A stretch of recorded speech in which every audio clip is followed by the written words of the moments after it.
tout le monde et bienvenue dans ma chaîne YouTube. Aujourd'hui, je vais vous parler de comment, comment préparer un entretien et un entretien d'emploi bien sûr et comment se comporter en quelques mots. Je vais vous dire rapidement par des petits mots comment pouvez-vous vous comporter pendant un entretien. Bien évidemment, vous devez comprendre que lorsqu'on prépare un entretien, il est important de savoir de ne pas partir déprimé, parce que moi personnellement, je parle en connaissance de cause, j'ai vécu des hauts et des bas, j'ai postulé plusieurs fois et j'ai eu plusieurs entretiens, donc je parle de ce que je connais en fait. Et préparer l'entretien peut être très stressant. Quand on a eu plusieurs entretiens et que ce n'a pas toujours donné les résultats qu'on cherchait. Du genre, on n'a pas toujours été embauché. Mais le plus important est de se rappeler d'une chose, c'est que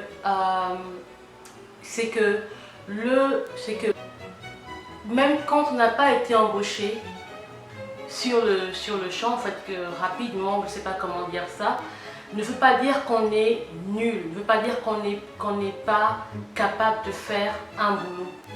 C'est simplement que, bon, les circonstances n'ont pas été en notre faveur ou en ta faveur ou en ma faveur, tout ce genre. Donc c'est important de rester positif, de garder un esprit de positivité, parce que quand vous n'êtes pas positif, ça se sentira, ça se fera savoir, ça se sentira au cours de l'entretien.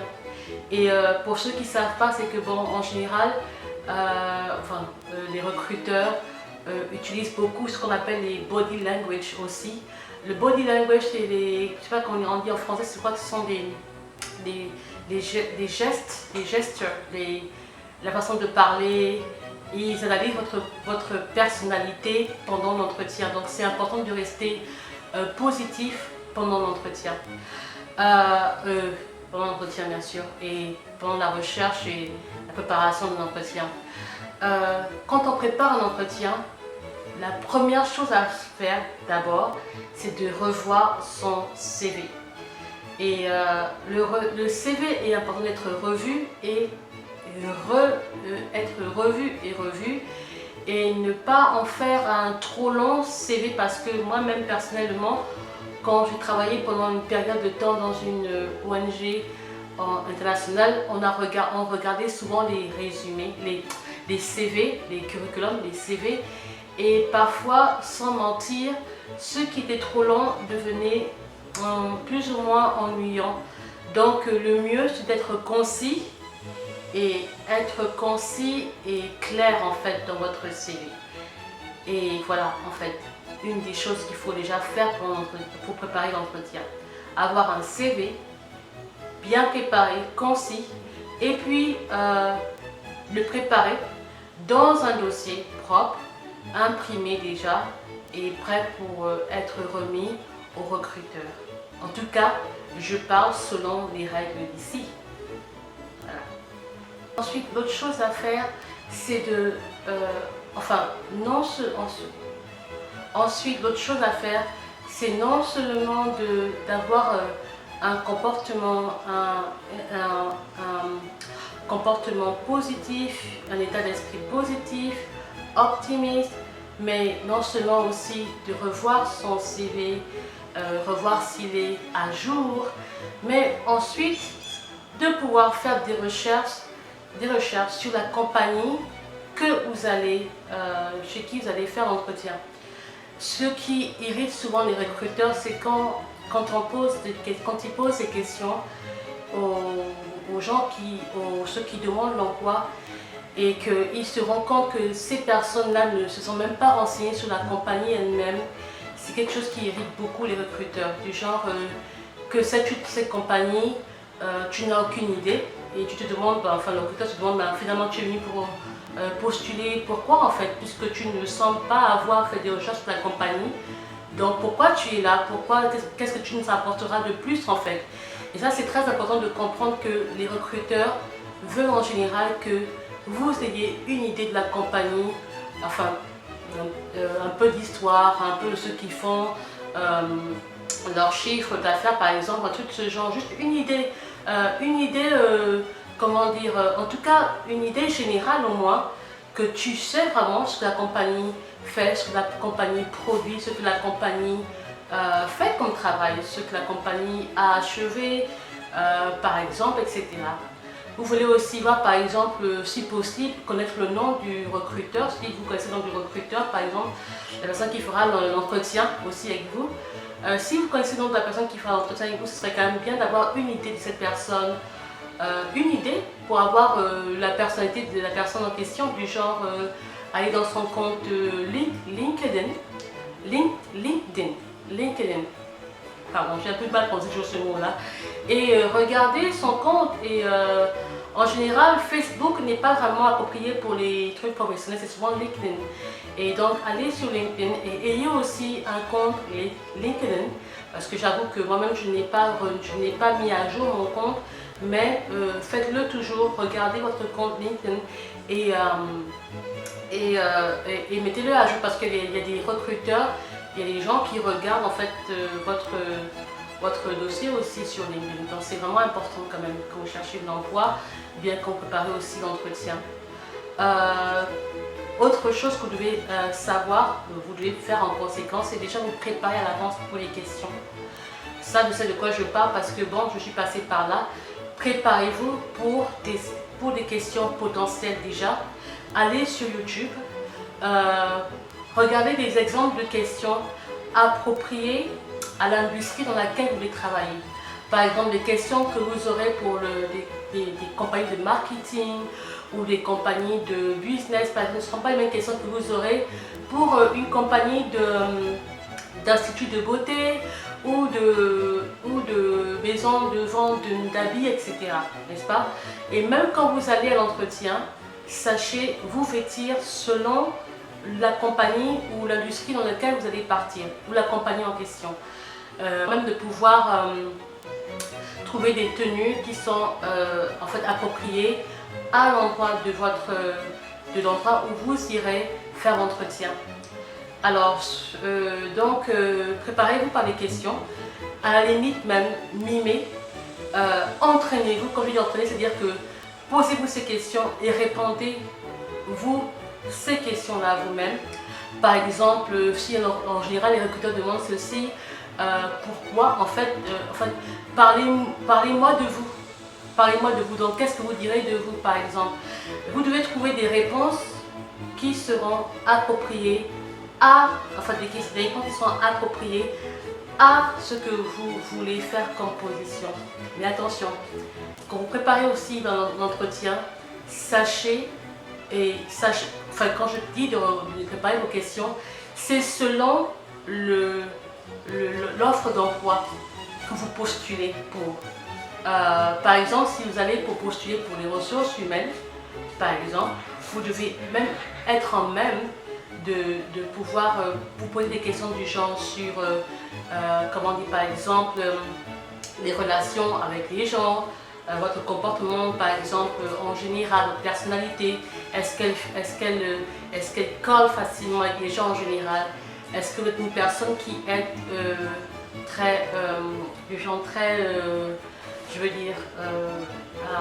flexible, une personne qui supporte en fait travailler sur le stress, qui supporte des changements brusques de programme, par exemple. Disons, est-ce que vous aimez gérer les gens? Est-ce que vous pouvez supporter de superviser des personnes? Est-ce que vous avez la capacité de pouvoir, prendre des commentaires, des critiques dures et tout ça? Donc tout ça, vous devez voir selon en fait le boulot que vous cherchez.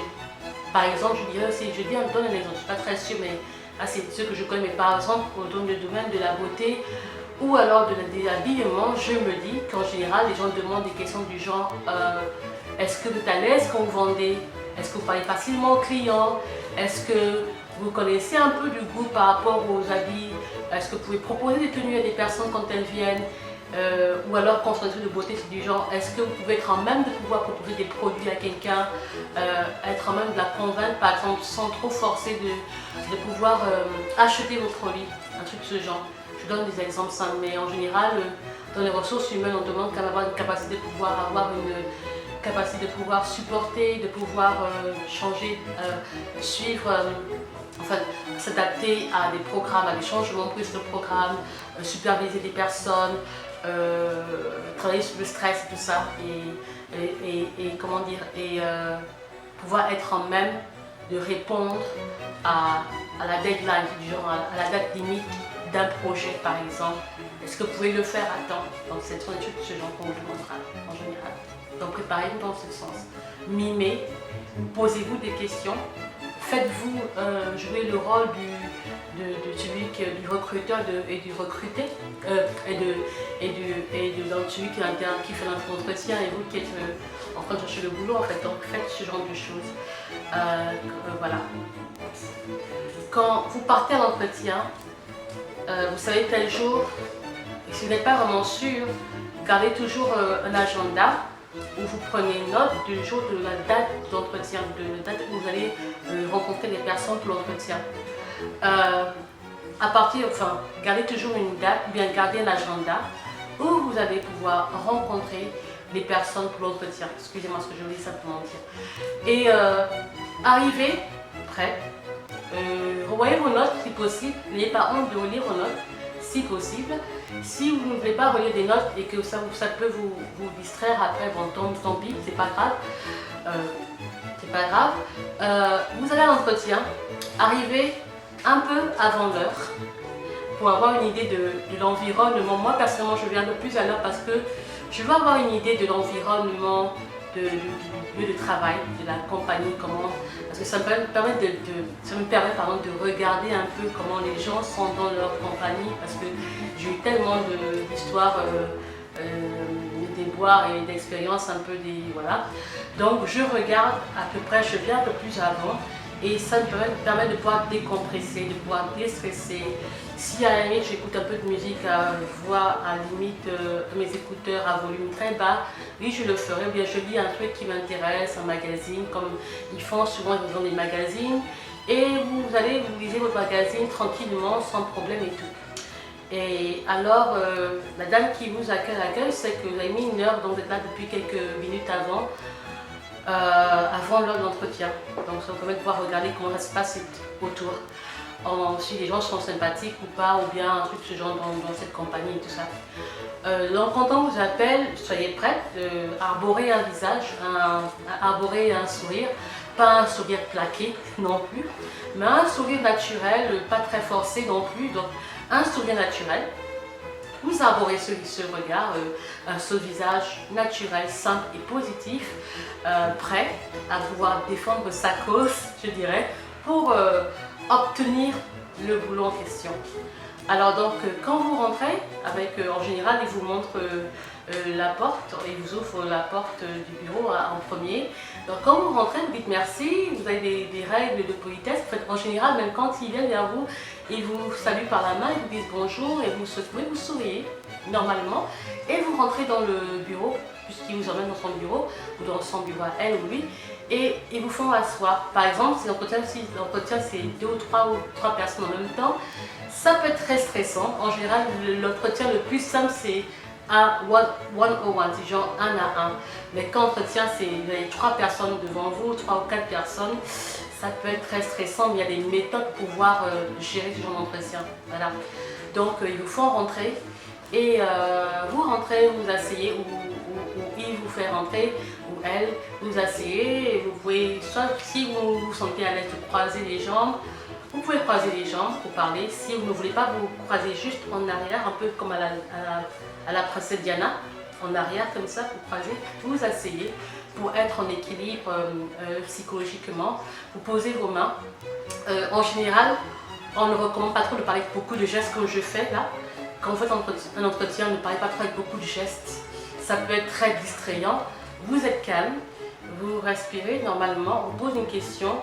Je n'ai pas compris la question, reformulez-la d'une manière polie. et demandez en reformulant si vous avez bien compris la question.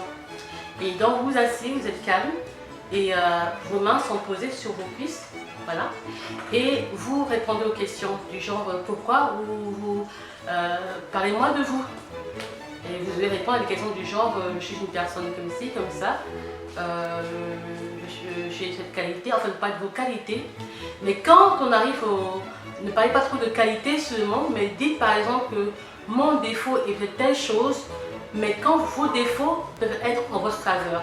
Par exemple, du genre, un de mes défauts par exemple est que je travaille un peu trop. Les gens disent que je travaille un peu trop, mais je trouve que c'est une bonne chose dans le sens que ça puisse apporter, je puisse faire quelque chose de bon pour l'accompagner, tout ça. Donc c'est un peu ça quoi. Et quoi d'autre? Donc votre réunion, votre entretien terminé, vous vous levez poliment et vous dites au revoir en donnant la main à celui qui a fait l'entretien, au recruteur ou à celui qui a fait l'entretien, pardon. Et quand vous avez terminé, dites merci et voilà quoi, bonne journée et je vous remercie pour l'entretien en question. Quand vous rentrez chez vous, parce que normalement vous devriez déjà avoir votre CV avec vous, n'est-ce pas? Et quand vous allez dans le bureau, vous remettez le CV proprement, vous lui remettez et tout ça dans une sorte de folder, un petit dossier qui sont, j'oublie des mots, bref, des trucs qui couvrent en fait votre CV. Et ensuite, justement, après ça, quand c'est fini, alors vous dites au revoir. S'il demande qu'on ferme la porte, si. En fait, la porte, c'est pas vous qui la fermez nécessairement parce qu'il vous accompagne sur la porte en général, jusqu'à la sortie de son bureau ou à la réception. Donc, c'est pas vous qui fermez la porte, c'est pas comme ça. Donc, il vous raccompagne en général jusqu'à la sortie de son bureau ou à la réception. De là, maintenant, vous partez et si vous voulez, en général, avant de partir, quand même demander à peu près quand est-ce que vous aurez une réponse à votre entretien en fait et par rapport à la décision. Souriez normalement, pas plaquer, mais souriez et ensuite dites merci, vous partez poliment et tout. Arrivez chez vous, donc décompressez, ne pensez plus à l'entretien du tout. Regardez un truc qui vous plaît, jouez, faites quelque chose qui vous plaît, la musique, vous mangez, faites-vous plaisir en fait, ou bien aller en ville, donc voilà, faites quelque chose qui vous plaît. Et ensuite, quand vous arrivez aussi, n'oubliez pas une chose, c'est d'envoyer une lettre de remerciement par email. Une lettre ou un email de remerciement au recruteur ou à la personne qui a fait l'entretien. Vous la remerciez, parce qu'en général, les recruteurs trouvent que c'est assez rude, un peu impoli en général, quand les gens ne voient pas une lettre de remerciement après l'entretien. Donc, c'est quelque chose que les recruteurs un peu se plaignent en partie, c'est que quand les gens font des trucs, des entretiens, ils ne savent pas dire par exemple merci, après ils aimeraient bien avoir ce genre de lettre à la fin. Ensuite, donc, vous envoyez cela et ne pensez plus à rien et voilà, l'entretien est fait et passez à autre chose. D'accord? Allez, au revoir.